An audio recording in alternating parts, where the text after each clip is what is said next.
Live from New Delhi, you're watching DD India Live, India's voice to the world. I'm Siddharth Bharadwaj. Coming up in the next 30 minutes. India celebrates National Space Day. Prime Minister Narendra Modi emphasizes on self-reliance in space sector. Says India to soon have its own space station. External Affairs Minister Dr. S. Jaishankar defends India's energy ties with Russia, says New Delhi's oil purchases both in national and global interest. Trump warns Russia of sanctions if no peace deal made in 2 weeks. Zelensky accuses Putin of doing everything to stop trilateral summit. Russia says agenda not ready for Zelensky meeting.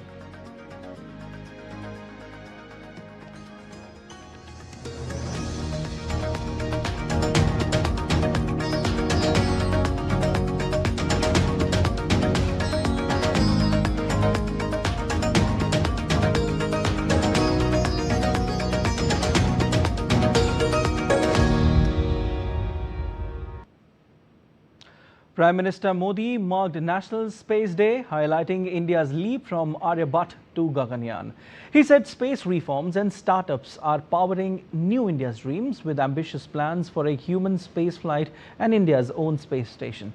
DD India's Tapas Bhattacharya with this report. India's tryst with the stars is now a story of courage, innovation and boundless possibilities. Marking National Space Day, Prime Minister Narendra Modi highlighted the theme Aryabhat to Gaganyaan, ancient wisdom to infinite possibilities. Recalling his conversation with Group Captain Shubhanshu, Prime Minister Modi said he saw the limitless dreams of New India's youth. India today stands at the forefront of breakthrough technologies. आज Bharat semi cryogenic engine और electric propulsion जैसी break through technology में तेजी से आगे बढ़ रहा है। जल्द ही आप सब वैज्ञानिकों की मेहनत से भारत गगनयान की उड़ान भी भरेगा और आने वाले समय में भारत अपना स्पेस स्टेशन भी बनाएगा। The Prime Minister underlined that in the last 11 years, reforms have transformed India's space sector, opening unprecedented opportunities for young scientists, entrepreneurs and startups. आज स्पेस टेक भारत में गवर्नेंस का भी हिस्सा बन रहा है। फसल बीमा योजना में सैटेलाइट बेस्ड आकलन हो, मछुआरों को सैटेलाइट से मिल रही जानकारी और सुरक्षा हो, डिजास्टर मैनेजमेंट हो या पीएम गति शक्ति नेशनल मास्टर प्लान में जियो स्पेशियल डेटा का इस्तेमाल हो। आज स्पेस में भारत की प्रगति सामान्य नागरिकों का जीवन आसान बना रही है। Currently valued at $8.4 billion, India's space economy represents 2% of the global market. With ambitious targets of $44 billion by 2033, the sector is set to be powered by private participation. Already, nearly 350 startups are working across the ecosystem, with the government encouraging the rise of 5 unicorns in the next 5 years. आज space day के दिन मैं देश के space startup से कहूंगा, क्या हम स्पेस सेक्टर में अगले 5 वर्षों में 5 यूनिकॉर्न खड़े कर सकते हैं? From Mars to the Moon and now towards Gaganyaan, India's journey in space mirrors the spirit of a nation determined to push boundaries and inspire the world. India's space sector is soaring. Prime Minister Narendra Modi has given a clarion call to the space sector to make sure that they have more than 5 unicorns in the country in the next 5 years. And the private sector are leaving no stone unturned to make India a major behemoth when it comes to the space sector economy. With camera person Uttam, this is Tapas Bhattacharya for TD India from Delhi. On the occasion, ISRO Chief V. Narayanan lauded the development of India's space sector achieved under PM Modi's leadership, calling him a visionary leader.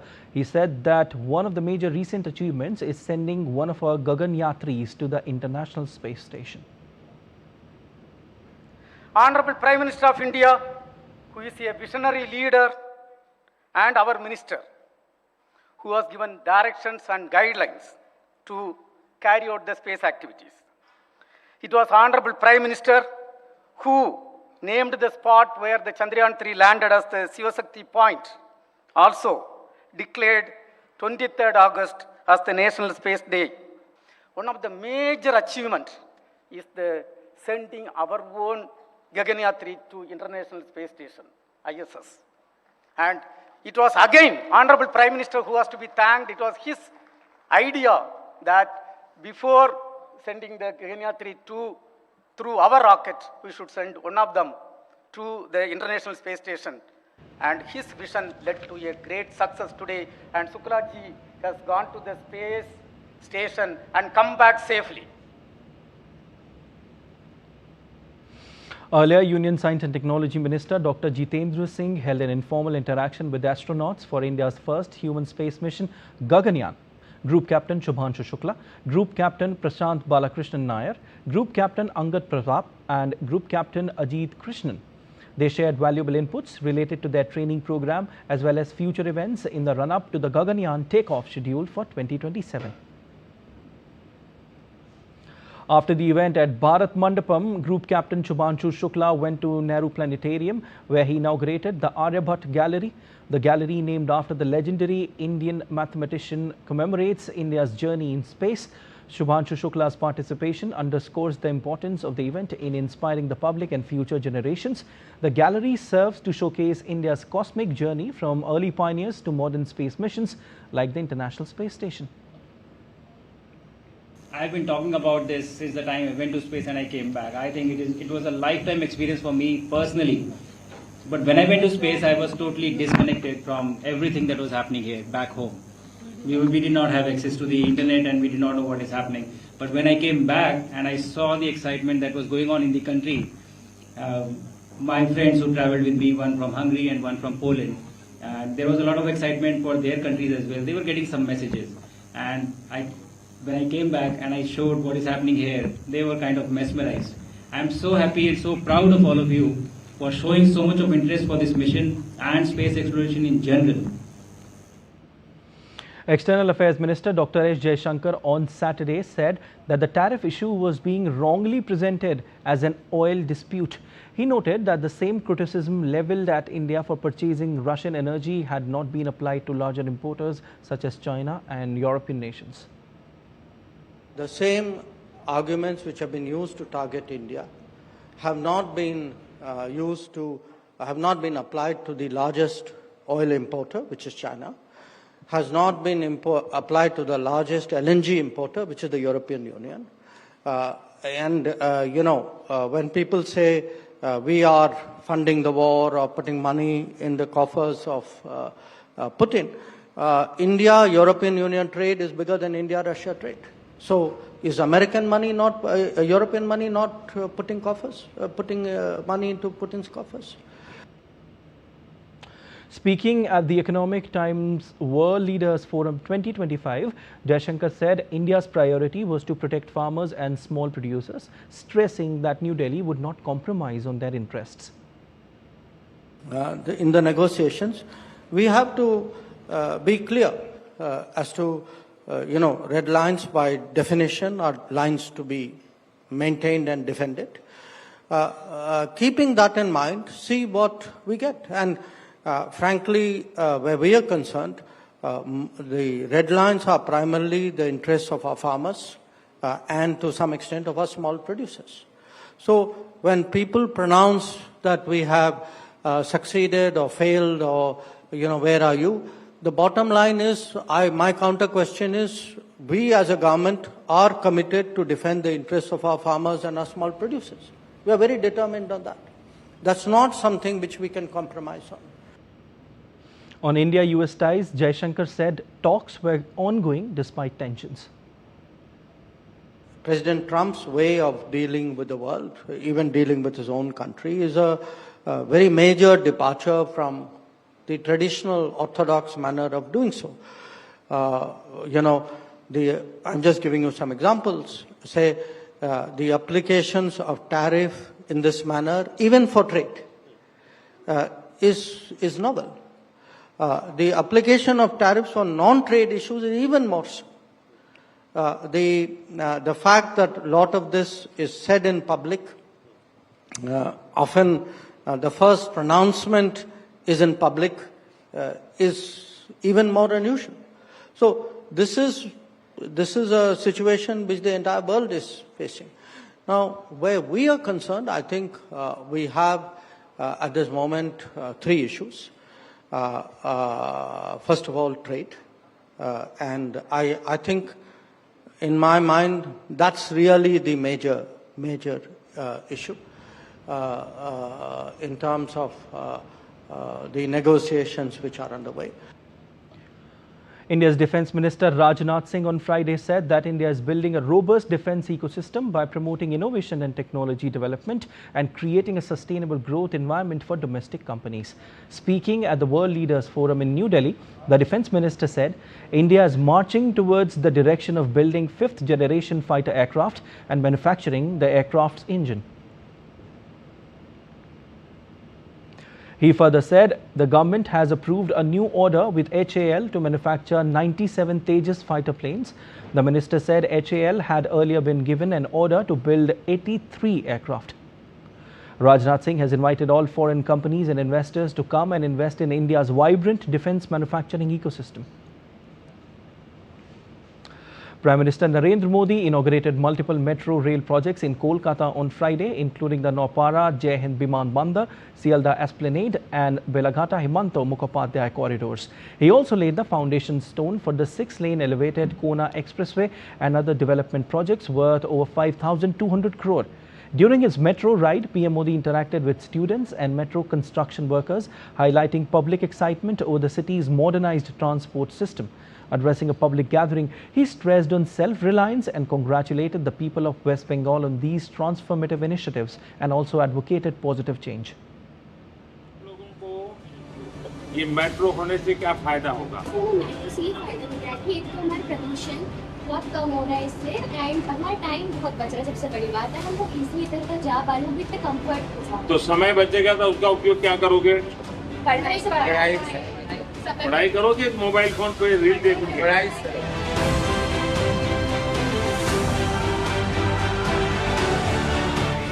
आज पश्चिम बंगाल को सच में नई रोशनी की जरूरत है, सच्चे परिवर्तन की जरूरत है। ये अब तय है, टीएमसी जावे, BJP आसपे।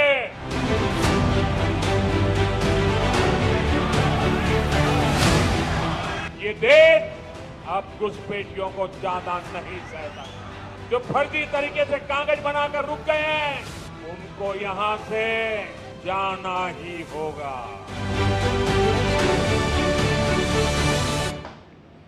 And still to come on this edition of DD India Live. North Korea accuses South Korea. Stay with us to know more.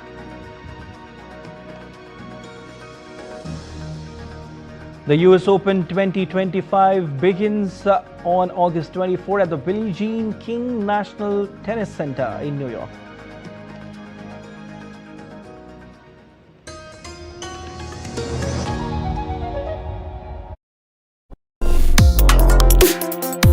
Complex issues, hidden agendas, twists and turns, strategic games. We think all dots are linked. We just need to connect them. Join me every week as I connect the dots to unravel hidden designs in statecraft, mysteries, and decode issues that matter to you. Watch Connecting the Dots with me at these times on DD India.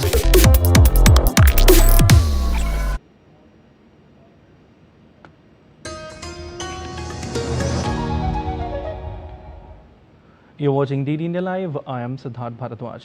Weather updates from across the country now. A cloud burst occurred at Tharali, located about 75 kilometers southeast of Rudraprayag in Chamoli district, Uttarakhand. Preliminary reports indicate damage to houses and vehicles in the affected area. One young girl has been reported missing. The Indian Army has promptly responded to the situation. A column of infantry battalion comprising about 50 personnel was launched from Rudraprayag. Additionally, a medical team has been mobilized from Joshimath, and search and rescue dogs with surveillance drones are being moved to the site to assist and provide relief. The Indian Army remains committed to providing all necessary support to the civil administration and local population. Standing strong in the face of disaster, Indian Army has activated humanitarian assistance and disaster relief columns, medical teams and search and rescue dogs from Rudraprayag and Joshimath. Army detachment at Tharali already at ground zero, extending immediate rescue and relief. Additional troops and resources from Uttar Bharat area are being mobilized, and joint operations are currently underway with civil administration. Chief Minister of Uttarakhand, Pushkar Singh Dhami, expressed grief over the cloudburst that occurred late last night in the Tharali. On social media platform X, Pushkar Singh Dhami said, and I quote, "Late last night, a tragic report of cloudburst was received in the Tharali area of Chamoli district. The district administration, SDRF and police have reached the spot and are engaged in relief and rescue operations. In this regard, I am in constant contact with the local administration and I am personally closely monitoring the situation. I pray to God for everyone's safety." Unquote.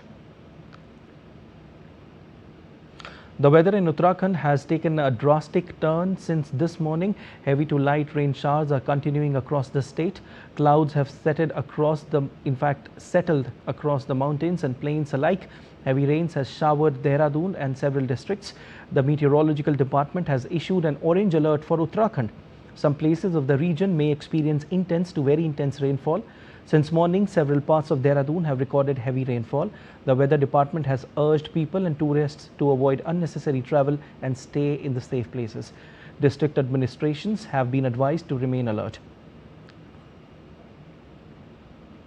A rescue operation unfolded in the Katwa district of Jammu and Kashmir after a car was swept away by strong water currents amid heavy rainfall and rising water levels. The incident occurred due to excessive water flow in a local stream following recent relentless rains in the region. Rescue operations remain underway in various flood-affected areas, with the SDRF and local administration on the high alert to prevent further mishaps. Heavy rain is most likely to occur at many places over Anantnag, Kulgam, Doda, Jammu, Kishtwar, Poonch, Rajouri, Ramban, Reasi, Samba, Udhampur in next 48 hours. Cloudburst, flash floods and landslides in Jammu division. Administration has asked the residents to stay alert and dial 112 for emergency. And let's take a look at other stories making news today. India's premier investigation agency, the Central Bureau of Investigation or CBI, has registered a case against Anil Ambani and is conducting searches in Mumbai at the premises linked to Reliance Communications. The case involves an alleged fraud that resulted in a loss of 2,000 crore rupees to the State Bank of India.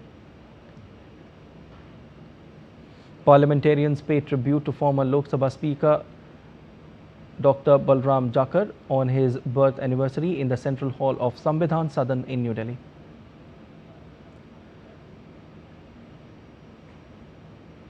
Haryana Chief Minister Nayab Singh Saini inaugurated Swarna Jayanti Bhavan in the premises of the Haryana Institute for Financial Management at Panchkula. The new building is designed to provide various services and amenities to the people. The aim is to achieve the goal of a developed Haryana and India by 2047.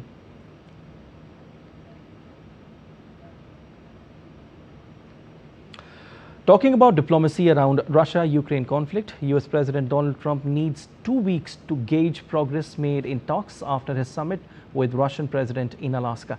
Trump has also raised the prospect of imposing sanctions on Moscow. He was unhappy about Russia's strike on an American factory in Ukraine this week, which caused a fire that injured some of the facility's employees. Ukrainian President Volodymyr Zelensky, meanwhile, said on Friday that Russia was doing everything it could to prevent a meeting between him and Putin, while Russia's foreign minister said the agenda for such a meeting was not ready. Trump had taken sanctions off the table in preparations for his summit in Anchorage with Putin. But at the same time, White House event where he mentioned possible sanctions, he showed a photograph of his meeting with Putin on the red carpet in Alaska, saying Putin wanted to attend the World Cup 2026 soccer tournament in the United States. I'm not happy about it, and I'm not happy about anything having to do with that. But we'll see what happens. I think in 2 weeks we'll know which way I'm going, because I'm going to go one way or the other, and they'll learn which way I'm going. Well, then I'm going to make a decision as to what we do, and it's going to be a very important decision, and that's whether or not it's massive sanctions or massive tariffs or both, or do we do nothing and say it's your fight? On Ukraine's Flag Day, President Volodymyr Zelensky delivered a defiant message to Russia, vowing that Ukraine will never surrender its land to the occupier. In a bold speech, Zelensky praised the resilience of Ukrainian forces and citizens, underscoring the symbolic strength of the national flag, a banner of unity, defiance and freedom. І цей прапор – це мета і мрія. This flag is a goal and dream for many Ukrainians on temporarily occupied territories of Ukraine. They keep the flag. They keep it because they know that we will not gift our land to an occupier. This flag symbolizes the dearest thing for hundreds of our warriors, men and women, from all over Ukraine to defend not just a specific direction of the front line, not just Vovchansk or Dobropilya, but entire Ukraine. України, які захищають не лише той чи інший. Meanwhile, Russian President Vladimir Putin is hopeful of improving Moscow's relations with Washington, saying there was light at the end of the tunnel in respect of their relations and that the two countries were discussing joint projects in the Arctic and Alaska. Putin visited the town of Sarov on Friday, where one of Russia's key nuclear weapons enterprises is located. During his visit, Putin toured an exhibition about scientific and educational infrastructure in closed cities. Both Russia and the United States have said they see enormous economic opportunities if they can normalize relations after ties plunged to a post-Cold War low because of the conflict in Ukraine. At a press conference following the visit, Putin said he was sure that US President Donald Trump's leadership qualities would help in restoring relations from recent lows.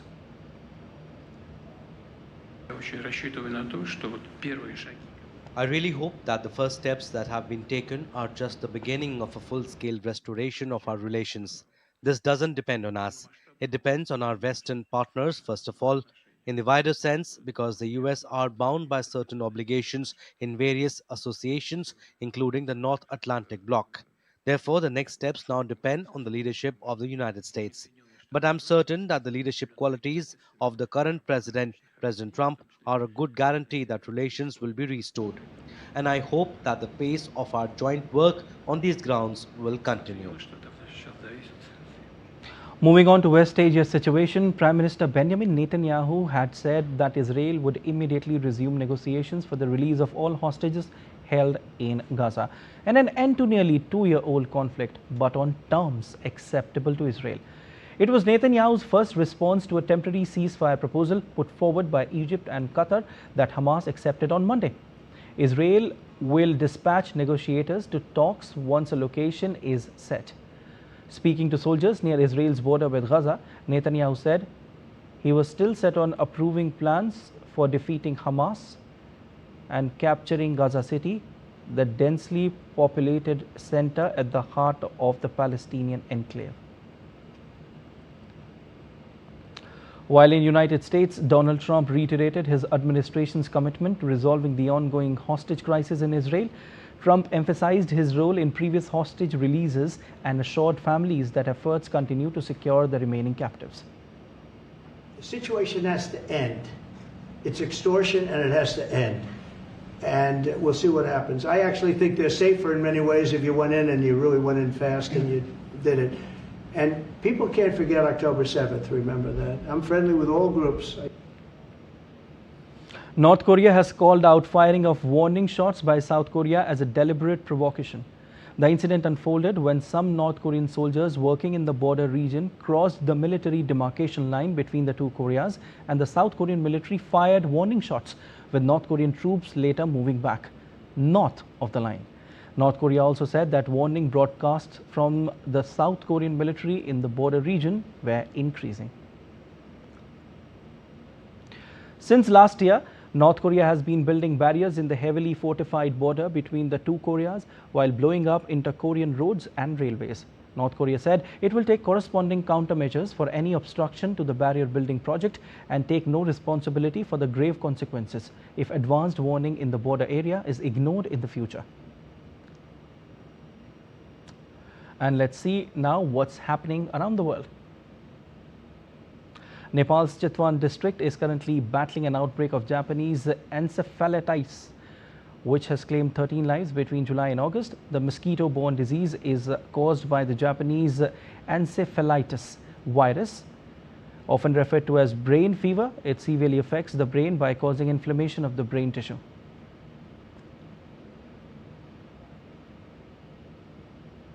Hawaii's Kilauea volcano erupted again on Friday, sending lava soaring nearly 100 feet into the air. Known as one of the world's most active volcanoes, this was the 31st eruption since December. The lava flow stayed confined within the summit crater, posing no threat to nearby homes. And time now for sport. The US Open is set to begin on August 24 in New York, bringing the curtain down on this year's Grand Slam season.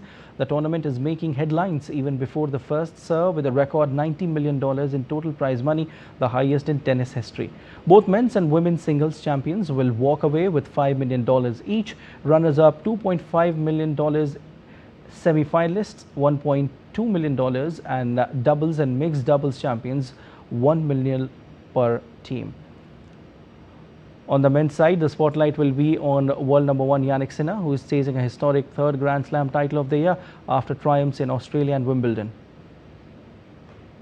While in women's singles, Aryna Sabalenka, the defending champion and world number 1, will hope to repeat her title run. Swiatek, fresh from her Wimbledon success, will aim for a record, in fact for a second crown in New York, and to cement her legacy across all surfaces. We now bring you the visuals from Marbat Utsav. It's that's celebrated in Nagpur, Maharashtra. The fest showcases a fascinating blend of tradition, culture and social commentary. It aims to eradicate society's negativity and evil influences while promoting harmony and well-being.